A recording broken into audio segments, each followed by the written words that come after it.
चाकरी कराइदेबाकू कही युवकंक ठारू 13,50,000 टंका लुटिनेले दलाल थाना रे मामला परे मध्य पुलिस कार्यानुष्ठान नेउ नथिबारु चिंतारे ठकामीर शिकार युवक बिहार नटवर अंचलर गोटिए एफसीआई गोदाम रे चाकरी कराइदेबा पई कही ठकेई करिछि मयूरभंज जिला रासगोविंदपुर थाना बरहमपुरा गाँर आदित्य महाल नामक जड़े दलाल से जलेश्वर अंचलर सत्यव्रत दास नामक जड़े युवकंक ठारू 13,50,000 टंका नहीं चंपट मारी आदित्य 50 टी किस्ती रे सत्यव्रतंक ठारू फोन पे और गूगल पे माध्यम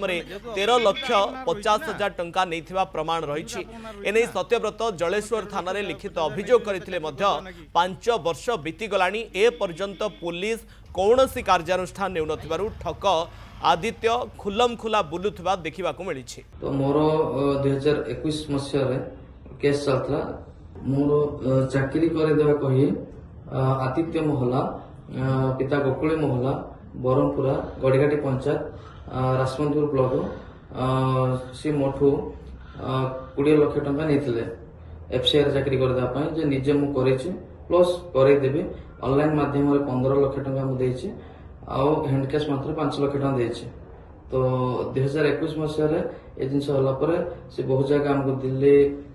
बिहार झारखंड विभिन्न जगह हमको ड्यूटी देवा नहीं जाइथिला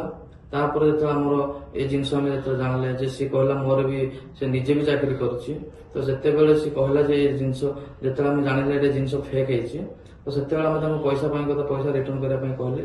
तो सी हमर धरा छम देलेनी देखा देलानी तो तापर मु राजमंदपुर ब्लॉक